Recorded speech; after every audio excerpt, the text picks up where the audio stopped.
Welcome to Matchday Live. It's Nottingham Forest versus Manchester City in the Premier League, and we are live from the City ground. I am joined by Paul Dickov, but first let's reveal the Manchester City team news to you. In goal is Edison and the captain is Kyle Walker. Then it's Akanji, Nathan Ake, Josko Vardiol, Rodri, Bernardo, Kevin De Bruyne, Jeremy Doku, Jack Grealish and Julian Alvarez. The substitutes for Manchester City are Stefan Ortega, Scott Carson, John Stones, Mateo Kovacic, Erling Haaland, Sergio Gomez, Mateus Nunes, Oscar Bob and Rico Lewis. Now for the home side today, Nottingham Forest, their team is as follows. In goal is Sells, then it is Williams, Niakate, Bolly, Murillo, Aina, Danilo, Gibbs-White, Ilanga, Hudson-Odoi and Wood. The substitutes are on the screen for you, and as I said before, it is with great pleasure to say I am joined by an absolute Manchester City legend in Paul Dickov. Paul, first things first, welcome to the City ground. We've seen the teams. What are your initial thoughts? Yeah, still strong. Obviously, the one that stands out is no Phil Foden, who's been absolutely outstanding, in these goals during the week, and his all-round play has been great. But you look at the team we've got as well, same back four as the other night there, and I thought Nathan Ake and Akanji were amazing. Kevin, Rodri, Bernardo Silva, Jack, Doku, Alvarez. It's not bad, is it? No, I don't think any of you really we're not just going to let that one slip. Nathan Akanji, that could be the new one. Because they were a fantastic partnership. And the back four is the same. Phil Foden is ill, by the way. We've had confirmation from that, from our team, which is unfortunate, but the team is very, very strong. Nathan Akanji, the two centre-halves. I'm never going to live that down. Josko Vardiol and Captain Kyle Walker, they were brilliant at Brighton, weren't they? Yeah, they were. Before the game Thursday night, for once, I was a little bit worried, going down to Brighton, but I thought the performance, keeping a clean sheet, goals are flying in as well. You look at our last four Premier League games now, 4 at Palace, 4 at home to Villa, 5 Luton, then 4 the other night there, so the boys are absolutely flying. And Erling being back in the bench today, but delighted Julian Alvarez has kept his place as well. I thought he was outstanding the other night. He actually pressed really, really well at Brighton, as did the whole team. Do you think we're going to carry on and play that high press? It's a bit of a different type of game because Brighton play a lot more expansive. They want to keep the ball, whereas I think we're going to play against the low block and on the counter-attack against Nottingham Forest. It is, and look, obviously they've got Ilanga, Hudson-Odoi, Gibbs-White in there, and they'll look to hit big Chris Woods as much as they can in the break. So they're going to make it tough for us. They've got a bit of a siege mentality. I was just speaking to Stephen Reid, the assistant manager there, with all the stuff that's been going on behind the scenes, the decisions. So they're trying to create that. The fans will do the same thing, but I can just see us dominating the ball, quieting the crowd down, and hopefully get another comfortable win. Let's talk about the front three for us then. Jeremy Doku, Jack Grealish and Julian Alvarez. I mean, for me, it just looks really exciting. An opportunity again for Jack Grealish. You know how important he is in a City shirt. When it gets to that run-in time, having Super Jack in there on number 10 is perfect. And Jeremy Doku as well has impressed recently. He has, more so coming off the bench. He's come on and had a real impact in games recently. Then it'll be great to see him from the start today. I'm delighted Jack's back in the team. We were talking before, just off air, and everybody loves him. These last few games of the season, he could be crucial for us, especially with them expecting to play a low block. Jack gets us up the pitch, he draws fouls, he draws 2 and 3 players over to him to create space for others. And I'm expecting a big run in from Jack because he's had injury problems. He's been in and out the team, and now's his time. And Erling Haaland, like we mentioned, is on the bench today for Manchester City. I mean, imagine having a goal scorer like Erling Haaland sat on the bench if you need a goal. So, I mean, we can very much play the long game here, knowing we've got players like him, like Oscar, Nunes, even Rico Lewis. I saw a video of him shooting, scoring every time. We've got goal scorers on the bench. We have, as I said before, we've scored a lot of goals recently, and if Erling needs to come off the bench, hopefully it's to see out a game and we've comfortably scored 3 or 4 ahead. But look, the whole squad is fantastic. We all know that. The strength and depth's fantastic. We know that if needed. But I like the look of the team today. It's really, really strong, and I'm fully expecting a win. Well, we're going to head back to the studio, and I know the first thing they're going to do is talk about our new centre-back partnership, which you're never going to live down. Nathan Akanji is going to score today. Nathan Akanji is tipped to score a goal, so let's head back to the studio. Natalie Pike's just got off a flight. Thank you so much, FG. Yes, I landed from Abu Dhabi at 7 o'clock this morning because I could not possibly miss this game because it's a huge game and a huge show on Matchday Live. Nathan Akanji in the back line for City today. On the sofas, we've got Andy Curle. Do you want Andy Curle or do you want Keith Morrison? What do you prefer? It would have worked together as a partnership. It would have been one heck of a partnership, by the way. Andy Morrison and Keith Curle join us. And by the way, FG and Paul Dickov. FG and Dickov, I combined that for a nickname for the two of them, but I don't think we can repeat it on television. So have a little think about that one. I think it might apply to them sometimes as well. So welcome to the both of you. Thank you for being here. I couldn't miss today because, Keith, this feels like a really big, pivotal game. Yeah, definitely. I think Paul touched on it on Thursday. Before the game, we were having a chat, and we both felt a little bit nervous about the Brighton game. Today, I'm nervous because I don't feel nervous about today's game. I don't see that Forest have got enough to beat us today, and that's a concern for me. I was really nervous before the Brighton game. I was the same as you. I was really nervous before that. I am nervous today, obviously, with the situation Forest are in. We'll talk about them a little bit later, having that relegation fight. But if we're focusing purely on us, Andy, we're looking at that City team. A little bit unexpected that we know Phil Foden's ill. He's not in the squad today. Ruben Diaz is not in the squad as well. Erling's back on the bench. But what's your kind of initial thoughts on that starting 11? Well, it's obviously strong. We were just trying to work out earlier on, whether it'll be Doku right or Grealish left, or whether there'll be some other slight change to the system. Because we have seen Guardiola really high up the pitch, Kyle almost an out-and-out winger at times in certain areas, and the other two coming inside, but more Jack coming inside. But I don't see Doku, coming in and getting involved. I think Jack might sort of slip inside and Guardiola go high, but I think Doku will give us out-and-out something to frighten them with his pace. The Brighton game, I found the Walker and Guardiola positions really fascinating. They were so wide and they were so high. But I felt like we hadn't seen that in a game where the two players are both kind of doing that. But I liked it, Andy. Yeah, it was. And watching it, it was just like overloading the midfield, and even like at times it felt like a false nine with Alvarez. So we were creating 3v2s, 4v3s all over the pitch. And, that's the identity. If we go back a couple of seasons before Haaland, it was actually felt like, we were playing a false nine, and it went back that way. And you could see the way we controlled the ball. We haven't always got a pivot in the box, something that we can hit or go to, but it was so fluent. In midweek, it was so good. Something they've definitely worked on as well, wasn't it? Like Kyle Walker's pace over the top. It was a case of, when Edison had the ball, and they're saying they're getting those matchups all over the pitch. Yeah. And then gradually Kyle Walker's going forward, and then Edison straight over the top. And it's a wand, isn't it? Oh, it's incredible just how good he actually is. Yeah. We're just looking at the fourth goal there. Yeah. Edison to Walker there was unbelievable. Like you mentioned, his pace, the pinpoint of Edison's pass, the pace of Kyle Walker, the combination down that side. It felt like Brighton didn't know what hit them. It's one of those. Brighton, in some respects, were very brave, and you can tell with the manager, he's encouraging them to play, and inviting the press. But you'd have to say, if you're inviting the press against a team that are notably excellent at pressing and getting the timings right, getting the triggers right, and winning the ball back, you're thinking, well, you're going to give yourselves a lot of problems. And facing Man City is a problem on its own. Don't invite too much pressure. If, considering the way we played with Guardiola and Walker on Thursday and the team changes that we've had today, you were mentioning what side would Grealish be on, what side would Doku be on. Do you think that there'll be a change in the way that Kyle Walker plays if Doku is there? Well, he may support from behind, but I don't see at this moment in time in his development Doku actually been able to receive the ball in them really little tight areas that we see Foden come into and Bernardo. I mean, Jack can. But I think it will be to stretch it. I don't know. We could be surprised with anything. I think the opposite. I think it will be Doku playing in off of the line because he has got that change of pace. Mm-hmm. He can get away from somebody, and especially a team's playing a low block. He can receive the ball well, good touch, get on the half turn. He will frighten the life out of people playing off of Alvarez. He will attract people to come out of that low block, and then he's got the ability to go and find that slide pass. Silva, I think, playing on the right, will come off the line and leave that room then for Walker to get forward. Otherwise, who knows? We're all trying to guess. It's just I think he's at his best, Doku, when he actually receives the ball and been able to run. That's it. Coming into them little pockets. We'll see. We'll see. I feel like with the exclusion of the game was the Bournemouth game where he got the 4 goals and assists back in November. I feel like since then we've seen Doku at his best when he's with the greatest respect, when he's been like a super sub, when he's come off the bench, when he's brought energy at that pivotal point in the game.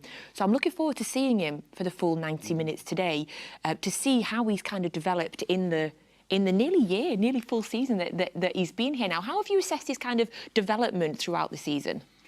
I think all the players, especially the forward players, I think they have to. It takes a period of time to adapt, and Doku, when he initially came in, he wanted to get at the fullback every single time, and time has shown us over the years with Pep that it's the timing of when to go. Because he goes too early and crosses the ball, or he goes too early and makes something happen, and they can't get the sort of like build up the block behind for the specific moment. It breaks down and you get countered.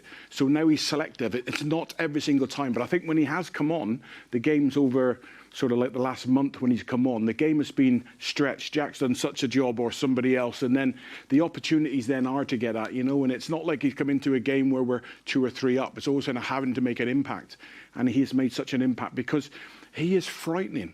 His ability to stop and then go again so quickly and explosive. When he came on against Carvajal, he just absolutely tortured him. And unfortunately, he created the first, but we didn't get the second. How would you guys defend against him if Doku was running at you, Keith? I'd kick him. and then if you got, I'd kick him again.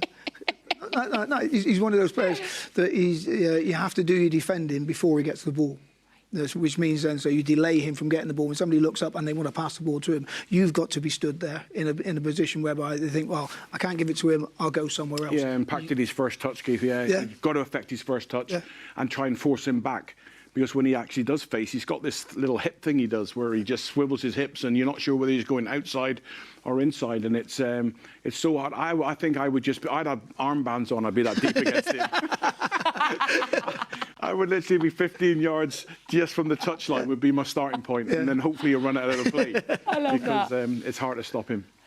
Oh, I'm hoping they're going to find it really hard to stop him today. I'm really hoping that. We mentioned Guardiola and Walker, but I want to talk about our centre-backs as well.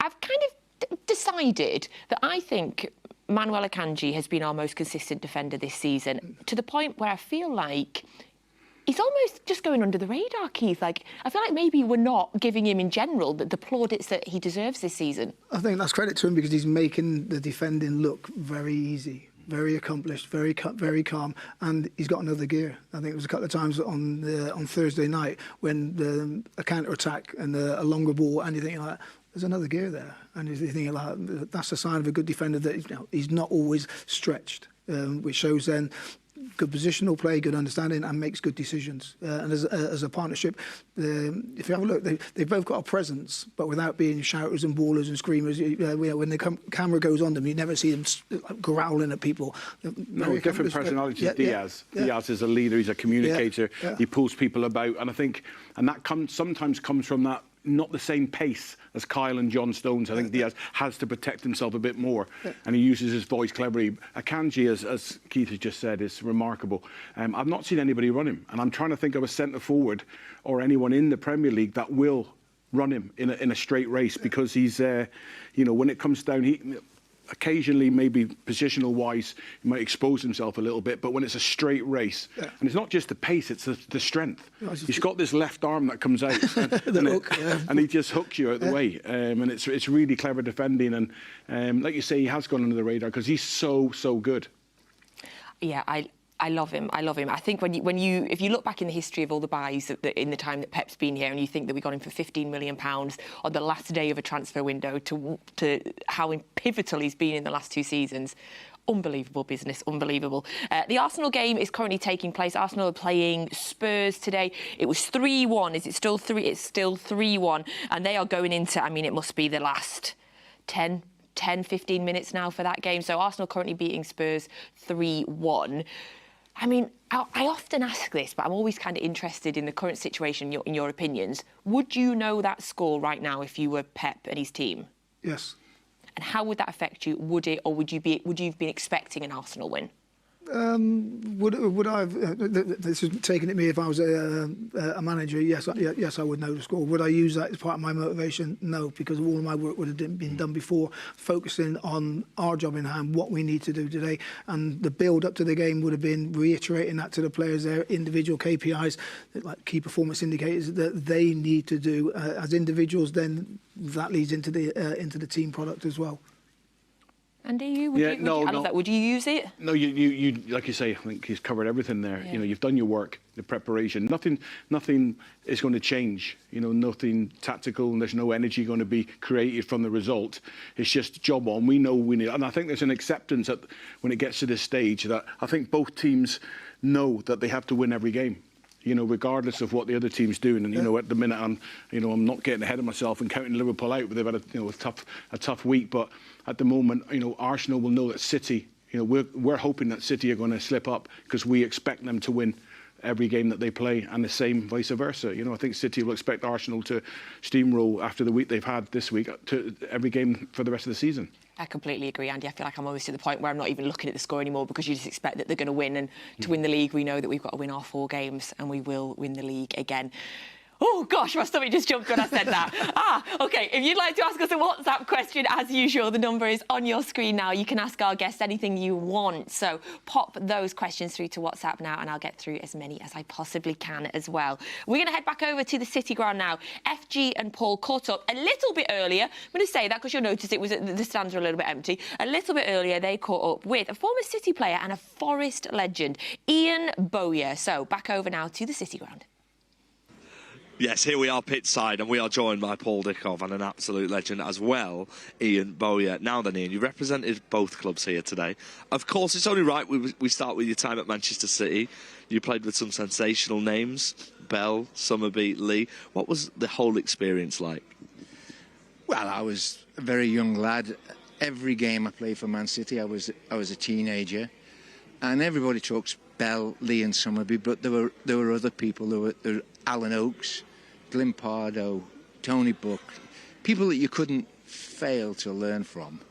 And I came away from there with lots of really good habits that stand you in good stead for the rest of your career, on and off the pitch. I was just going to say, I loved it. It must have been such an experience as a young boy being in the changing room with that lot, and obviously we're going to talk about your Nottingham Forest career afterwards, but do you reckon that set you up for later on in your career being in that company? Definitely, because they do things in a correct manner. They do things in a professional manner, and unless you're a complete idiot, you do pick up things. I might have struggled then. Yeah, well, no, sure you wouldn't.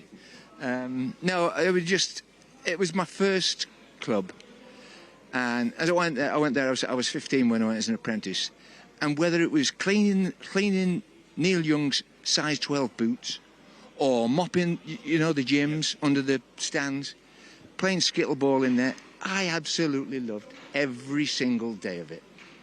Well, it was an absolute pleasure to have you at Manchester City. Now, moving on to your career here at Nottingham Forest. Now, that was a pleasure for everybody watching football because this man here next to me actually won back-to-back European trophies, and we know how difficult that is. Talk us through your memories here, in particular those 2 seasons. Well, in those days, you had to win the league to get into the what is now the Champions League, was the European Cup. They tell me they're going to change the name of the Champions League, aren't they? They're not going to call it the Top 5 Cup. But it was harder to get into. Probably, it might have been easier to win, if that is kind of a complex thing. But you had to be the champions to get in. So I know that Liverpool, for one, have won when they've been not the champions. So, yeah. But no, they were just fantastic times. It was all brand new. Every game was taking us further than, obviously, the club had ever been before. The city of Nottingham was absolutely alive with football. Just great times. We were fortunate enough, the players were fortunate enough to work for an absolute genius. Who didn't ask anybody to do anything they weren't capable of. He didn't knock everybody over with coaching, but he handled everybody individually, and yet there was rules for everybody. He was an absolute pleasure to work for. I always say that 99% of the lads that played for him would play for him again. The 1% was Tony Woodcock. And I'll tell you the story. Tony Woodcock was the youngest in our squad. And the very first game he was in charge of us, we played Tottenham away. We were second division.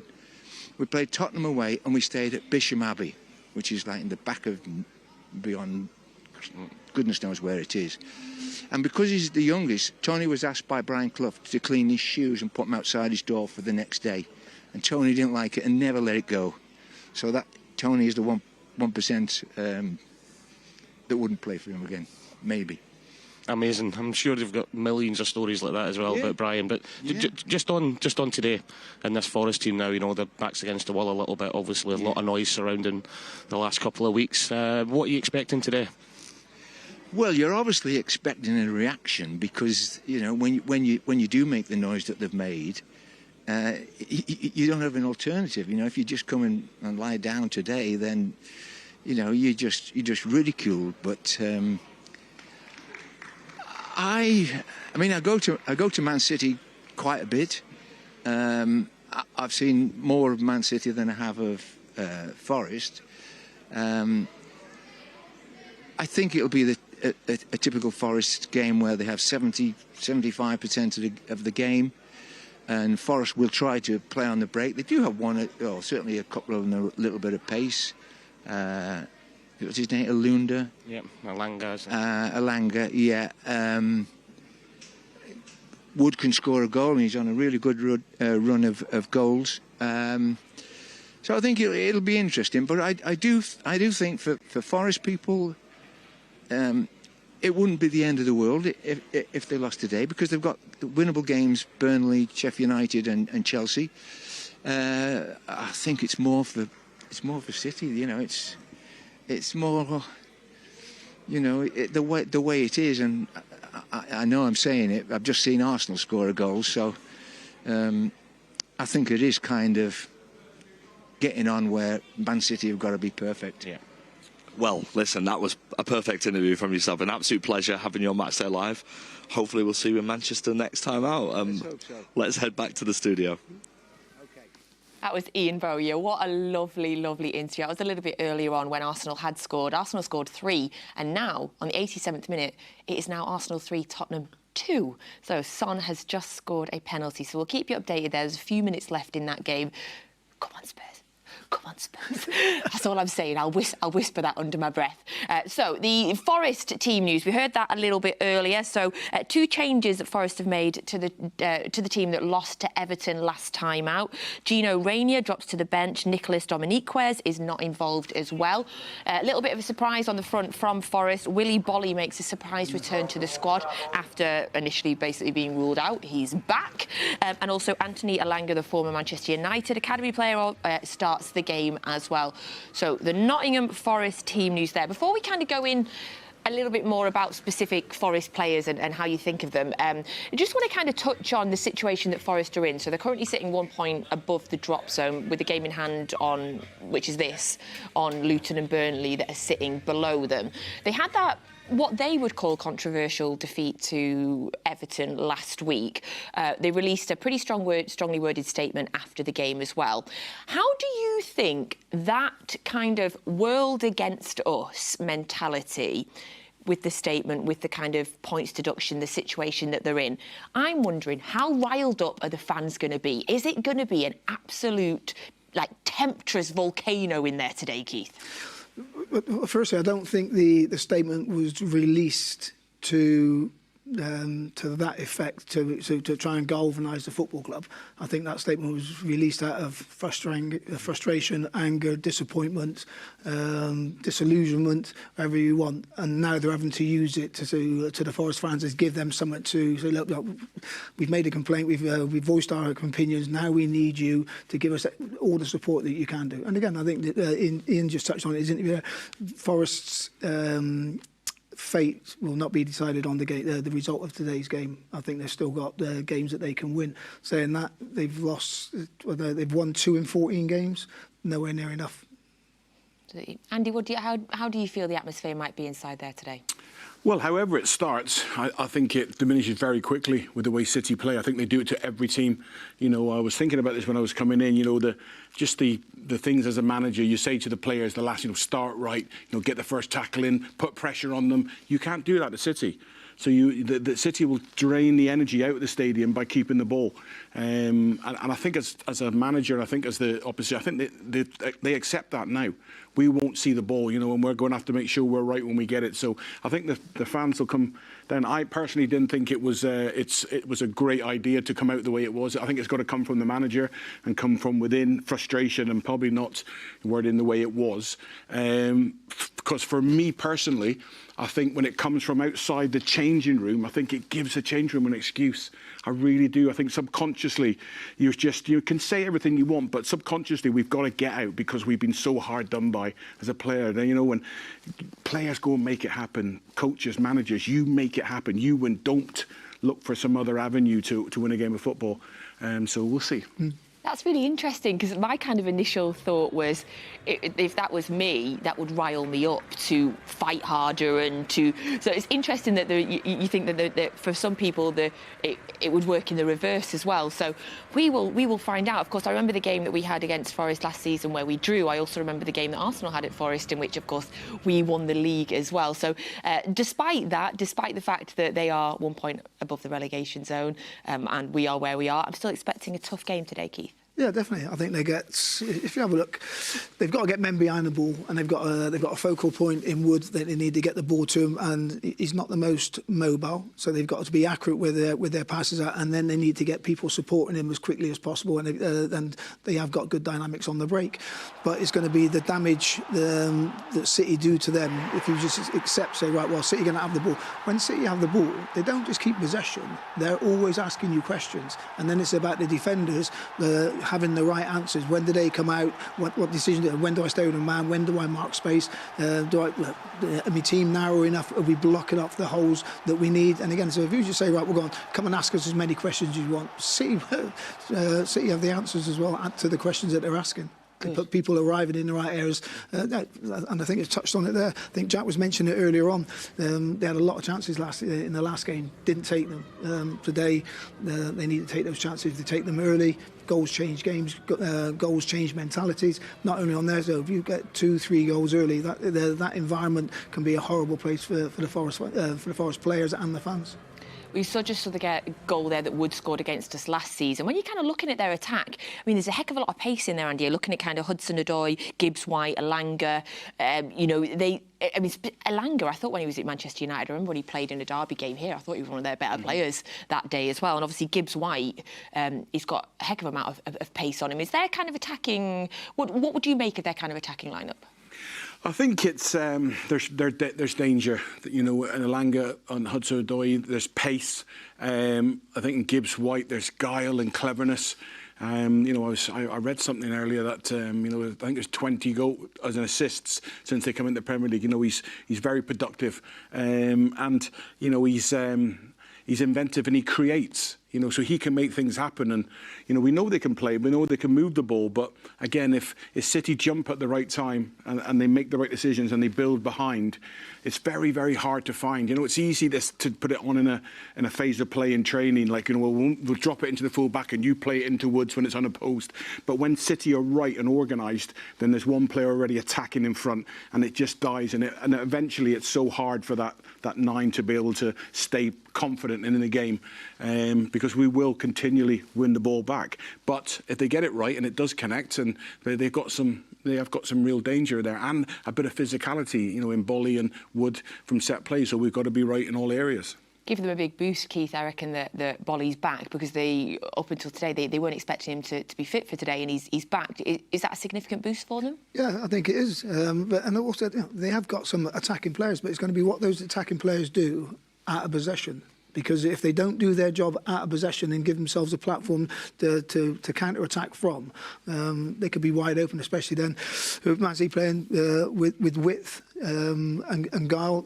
So it suits. If a team's going to sit in, rather than go through the middle of them, right, we go down the outside of them and we create overloads in wide areas. That you get that disconnect then as a team that wants to go and counter-attack. So again, tactically, Pep would have looked at it. Again, first 45 minutes against Brighton, I thought it was excellent. the best football I've seen the City play for a number of weeks. And now you're thinking, right, and he's changed the team. I know it might be because of Foden being ill and everything like that, but the other changes in, you're thinking like, right, he's changed the focal point and his focus of his attack for this game. Excellent.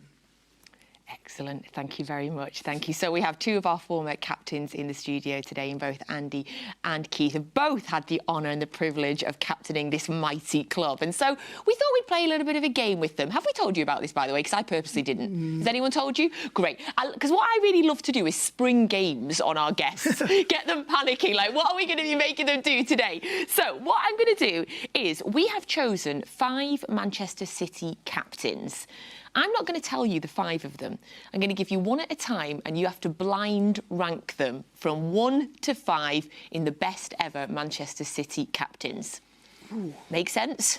Best ever as Did I explain that okay? Best ever as in most successful. Whatever you want. Your favourite City captains, whatever you decide. Now I'll give you one name. We'll have to vote for each other.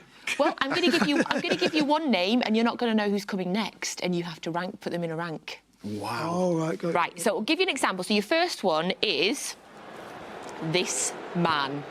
Oh, wow. Oh. Wow. What a man. What a man. Fernandinho. What a captain.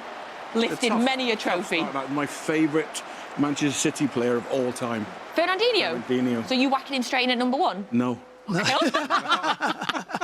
OK, have a discussion between you. Where are you putting him in this blind top 5? You don't know who else is coming. And it's a joint selection. OK. Yes, it's a joint thing. Oh, Keith is concentrating. I know, just second. I like this. Your favourite ever City? I didn't know that. Yeah, I love him. Yeah. Everything about him, he was just brilliant. Yeah. I miss him. and I think playing a huge development in Rodri. Absolutely.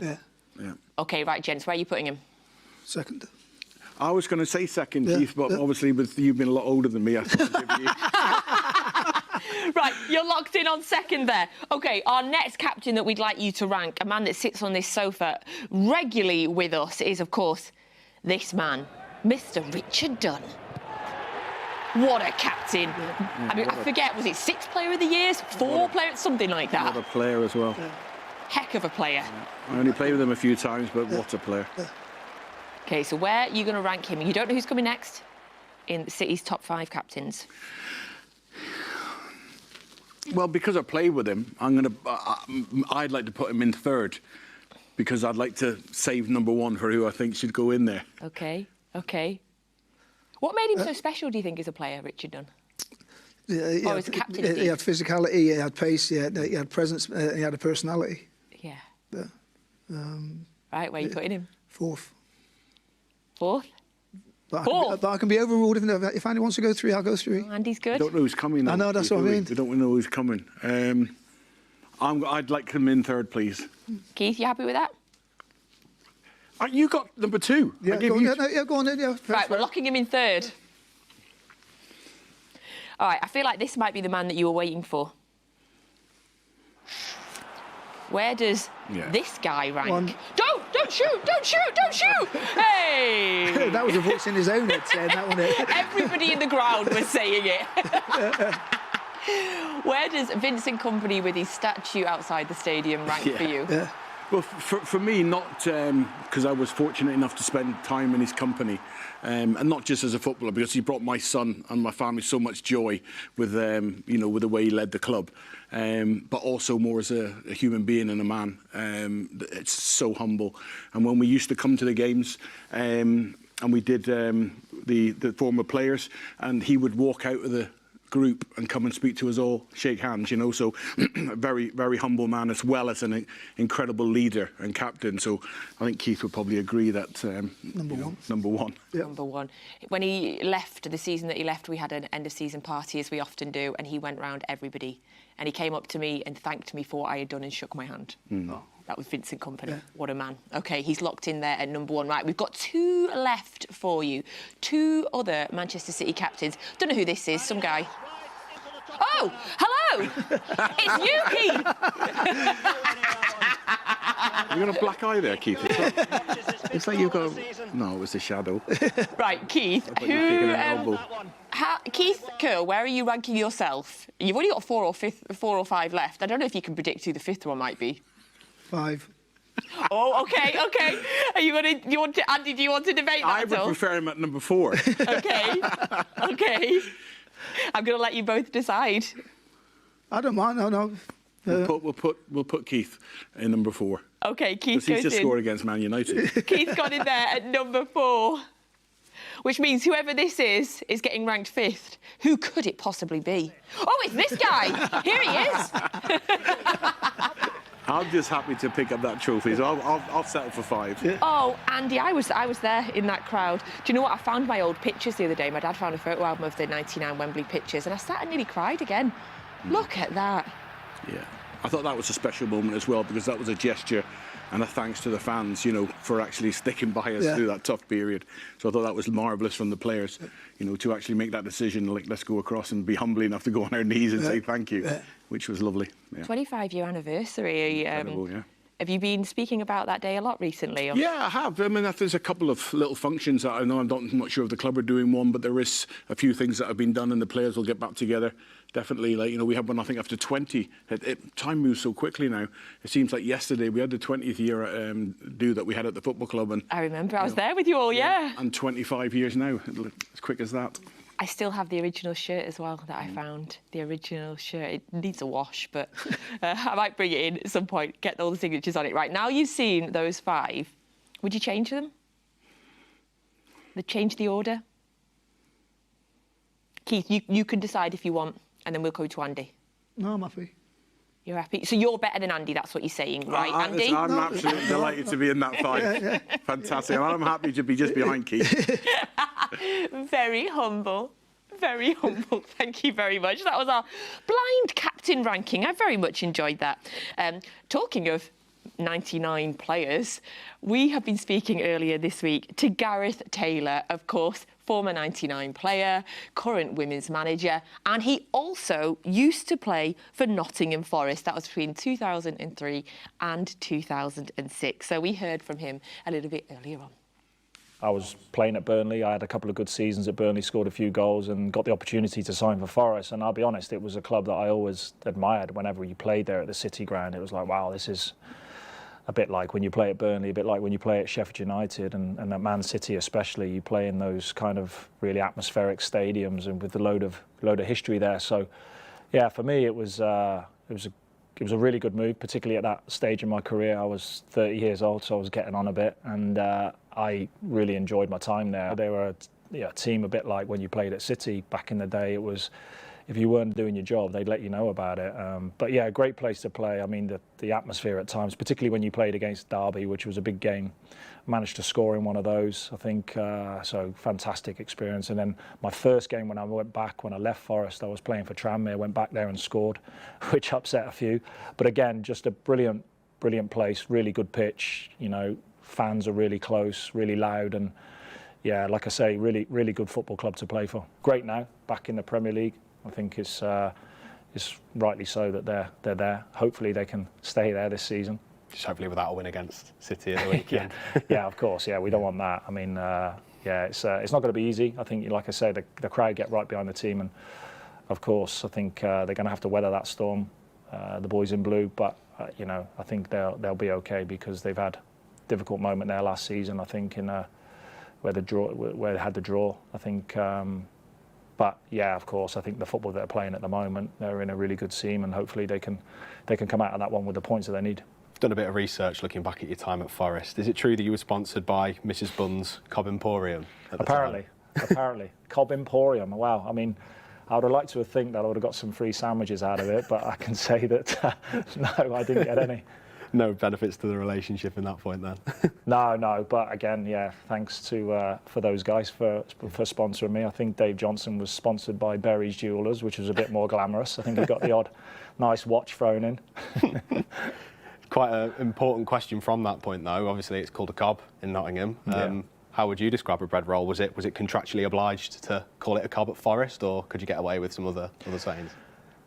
Cob was. I heard that quite a bit. That terminology. I mean, for me, it's a bread roll. When I was in Sheffield, it's a barm cake, whatever that is. But Mrs. Cobb It's got a quite nice ring to it as well. Is Mrs. Cobb? Mrs. Cobb, Bunn. yeah. So Mrs. Bunn. Mrs. Bunn's cabin. Mrs. Bunn, yeah. So Mrs. Bunn is another way of using it. But yeah, I think it's wherever you go, whatever part of the football world, you get different sayings, and the bread roll is certainly one.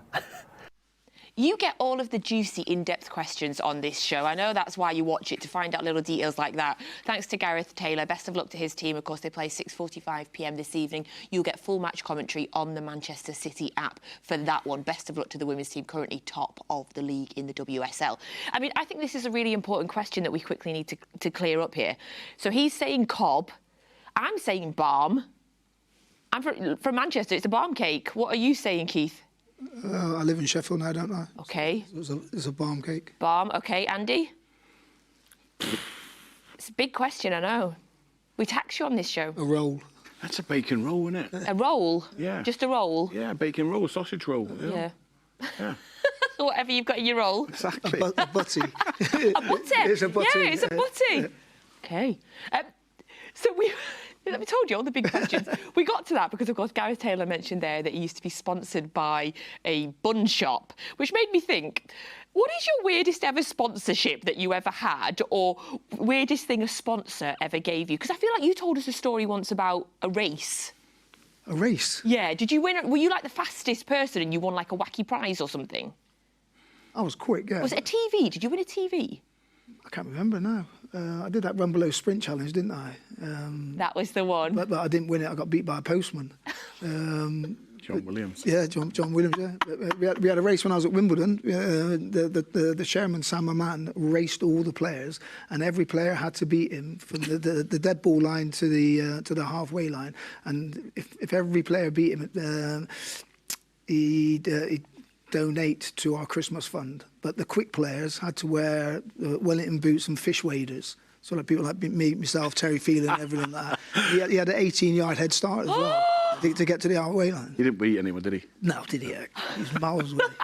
He's trying to run, looking around at us like that. So no. I'd love to see us put Kyle Walker in Wellingtons and fish waders and see how fast that he could run there. He's quick. Love that. Thank you so much. So it's full time now, and Arsenal have beaten Spurs. That game did finish 3-2. So Spurs got that second goal in the 87th minute. Gave me a little bit of hope for a second, but no, Arsenal have won. So let's have a little update on the Premier League table. Now we know that Arsenal have of course won today. We know that Liverpool drew yesterday with West Ham. So you can see that Arsenal top of the league there, 35 games played, 80 points. So they are 4 points ahead of us, but we have those 2 games in hand. They do have that mammoth goal difference, though, of course, much better than us. So City need to win both the games in hand to go top. Liverpool now on 75 points, but of course we've got 2 games in hand on Liverpool there, so we'd go 7 ahead of them if we win both our games in hand. We've also popped there the games that you can see that all 3 teams have left. City still to travel away to Spurs. That is the one that I definitely have my eye on there. But like we said before, gents, we said it, Andy, didn't we? We just got to win our games. It's fine to see this, but we just got to win our games, haven't we? Absolutely. I think it's felt that way now for a couple of weeks, hasn't it? You know, I think since the Liverpool draw, it was like we need now to go and win. And fortunately, points were dropped elsewhere, which were unexpected. And I think that's the magic of football. Nobody saw that, so who's to say that anything else can't happen now? But we look after ourselves, keep our side of the street clean, and we'll be fine. Oh, I like that, our side of the street clean. Yes, I like that as a phrase. And of course, we've been here before. Pep and his team have experienced having to win after win after win to be able to win the league. And today is also a very special day for Pep Guardiola. It is his 300th Premier League game today. 300 Premier League games. I remember when he first came here, people thought he was only going to get about 80, 90, didn't they, and leave? But no, he is out on 300. And what an impact. Oh, he's going back. No, put him back in. I like that. Put him back in. Keep him forever. His impact on English football has just been absolutely phenomenal. Obviously, as 2 managers, I'd love to get your kind of thoughts. Andy, what, from a manager to a manager, what has his impact been on the game? Well, I think short term, everyone acknowledges it now, but I think only in time, only in reflection, when he calls it a day, I think then maybe 5-10 years afterwards, people will look back and it'll be really appreciated what he's actually done over this period of time in football. It's remarkable, not just the trophies, but the way he's changed the game, and the way the top managers have followed him in many, many ways. And like I say, the way he changes players who come in, and the way the players develop as well, and the way he plays his football. And I think sometimes you look at a Kanji, John Stones, you look at the way they play football now. That a Rodri. That Rodri's not the player he is now. He's not a recognised world player who's probably the best in his position. When he left Madrid, and it's exactly the same with Akanji coming from Dortmund. They are now players that are recognised as up there with the best. I put Akanji and Stones as the best centre-halves in world football, but they weren't that before Pep, and Pep's developed them. So again, I think in time, they got to show. I think only in time will people look back and say he is the best, up there with Sir Alex Ferguson as the two best ever. I love it when you put it like that, because it's so true. When you take those specific players as case studies and the development they've had under him, it's such a great way of putting it. For you, Keith, what's impressed you the most about Pep's tenure here at City? I think, first of all, like I say, he's had his 300th game. I go back to my managerial career. I didn't get 300 days at my last two jobs. So the longevity that he's got when he first came in, there was, can he adapt to the Premier League? Now it's a case of the Premier League is adapting to Pep and Pep's philosophy. You have a look at every single manager will be looking at how Man City are developing, progressing and improving the players. I think I mentioned it on Thursday. The first 45 minutes of that game against Brighton, aspiring coaches, would be coaching, qualified coaches, coaches at top level will be watching that game because of how they implemented the rotation, the movement off of the ball, the directness of their play and their thinking, but also the forward movement as an attacking threat from a possession-based team. Everything that you want in that game for the first 45 minutes was top-notch quality. It really was. It really, really was. I was in a pub in Abu Dhabi on my own, by the way, watching the game, and there was four male Arsenal fans sat behind me, and I took so much enjoyment out of their continual groans every time City scored. It was so much fun, Keith. So Andy has said that in time it'll be Pep and Sir Alex is the greatest ever. Where do you think in time you'll be ranking Pep? I think as much as it's I've got to say above Sir Alex. I think it would be because of the modern day football. Pep is in touch and he's ahead of everybody in world football at the minute. Again, when you say where does Pep go from here? I think the only way where he can go is international football. I don't think he can go and manage another football club. Just stay here forever. Forever, that's what I say. Stay forever, Pep. Thank you very much. So that was Keith and... that was Andy Curle's thoughts on Pep Guardiola. We're going to go over now to FG and to Paul Dickov, the purveyor of new nicknames, and find out what their thoughts are about Pep Guardiola. It's a lovely little feature, that screen in the studio, isn't it? Welcome back to the City Ground. Myself and Paul Dickov now, 300 games. For our manager, Pep Guardiola. 300 more, please. Oh, absolutely. It made me laugh, FG, when they first came in. People were saying they've probably stayed 2 or 3 years and leave. 300 games later, he's still here. And the most impressive thing is how the team keeps evolving. Talking about replacing big players, how we're going to replace Vincent Kompany, how Fernandinho, Rodri comes in, Sergio Aguero, David Silva, and all these wonderful players we've had over in Pep's time since they've been in here.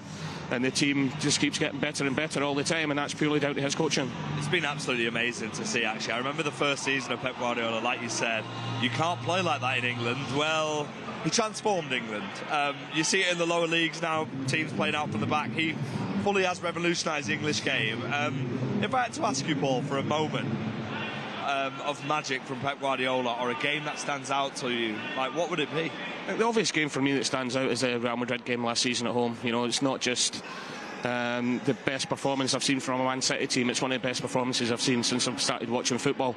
Pep was the main part of that. And I think when it's Real Madrid as well, when you put that performance in, we've seen them play games against maybe lesser teams in Madrid, but to do it that night was fantastic. But there's so many over the years, 3 in a row, winning the treble, the game in Istanbul, which we're all there for. So many wonderful memories, but I'm sure we're going to have quite a few more with Pep there. Absolutely, let's hope we have many, many more from Pep. As you can see behind us, the away section is looking nice and full. It's going to be loud, it's going to be a loud atmosphere here in general. They've travelled in the numbers, they took 3,000 to Brighton on Thursday night, the best fans in the world. Yep, they are, I say it all along. You know, they build this success that the team's having now. I know Andy's in the studio, Keith. You know, it wasn't always like that, getting the success, and they backed us through thick and thin. And the noise they made down at Brighton the other night there was unbelievable, and I'm sure they'd be the same again today. And of course, you're a massive part of our success, and we can never forget that. Let's move on to the game then quickly. How do you see it going? Look, it's going to be noisy. You know, the Forest fans create a great atmosphere. At South Forest are going to react to the troubles off the field they've had. You know, there's a lot of mourning in the statement they put out. I was speaking to Stephen Reid earlier, as I said, you know, and he was saying that they're trying to get the players up for it, try and create a sage mentality sort of thing. So it's going to be difficult. I can't see them doing and playing how Brighton did and being open and expansive in what they do. So they're going to have to look to hit us on the break. But we're used to that. You know, every ground we go to, every team that comes to the Etihad plays that way as well. So I'm pretty sure that after the first 15-20 minutes, let things settle down a little bit and we'll dominate the game. And of course, we know that obviously the Arsenal result, as we hear the City fans making some noise already behind us, the Arsenal result has come in. Will the players know about that, or is it just a case of getting your job done? Yeah, they'll obviously know. I'm just glad the game's over, because he was a nightmare off screen to me and trying to watch it and getting it done. But I'm sure Natalie was the same in the studio, by the way, because me and her are very similar watching football. It wasn't nice. But you know, I'm saying even when they kicked off, whatever Arsenal do today, it won't affect these players.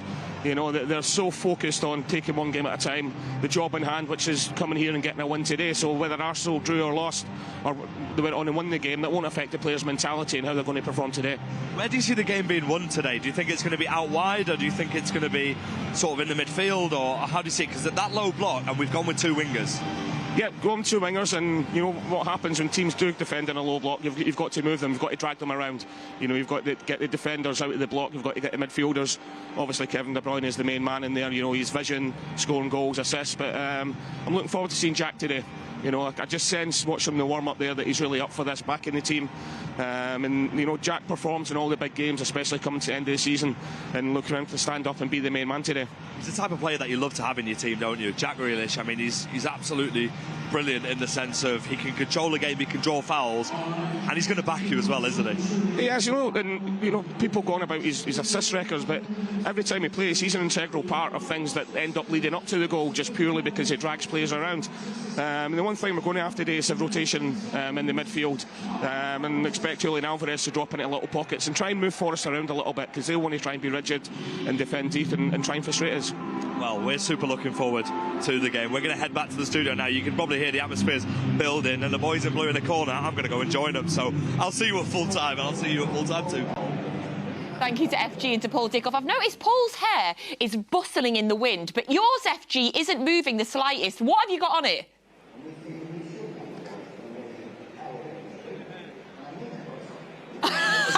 As in like powder, bit of hairspray. Sorry, who's asking that? Is that Nat who's asking me that question? Listen, Nat, I'll give you the tips later on, don't worry.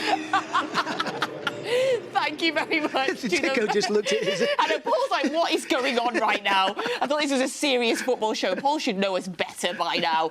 OK, we've got 10 minutes until the 4:30 kick-off UK time as Forest take on Manchester City. We know that Arsenal have won. We know that they are currently top of the league.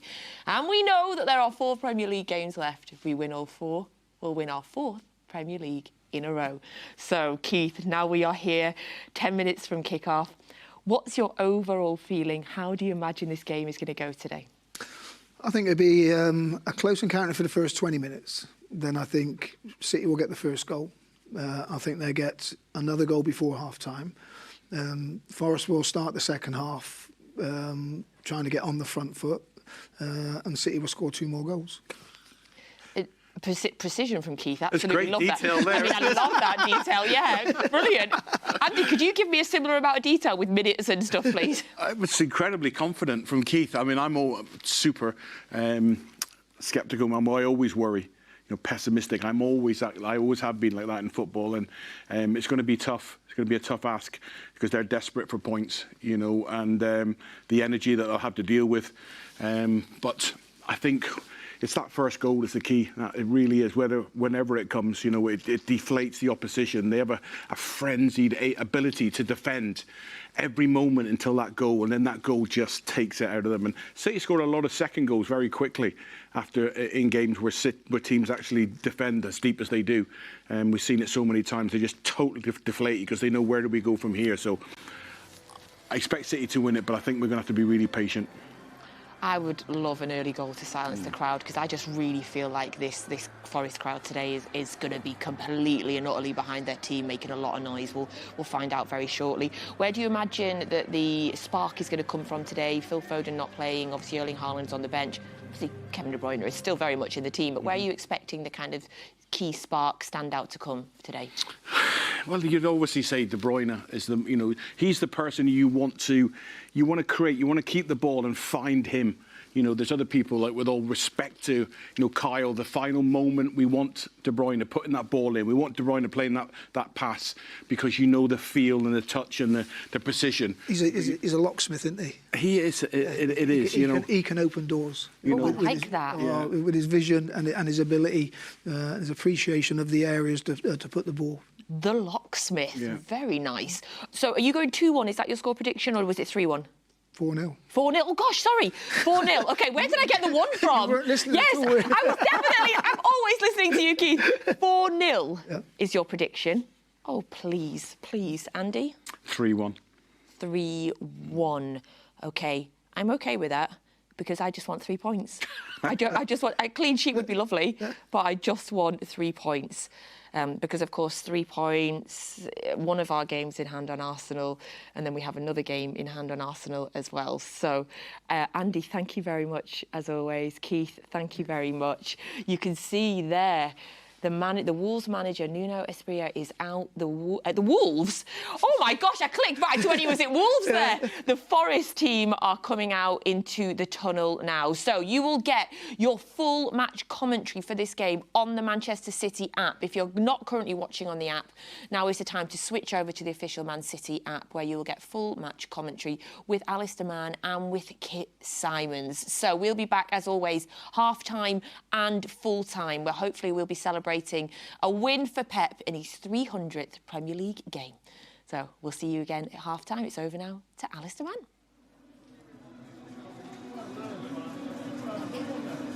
Thank you, Natalie.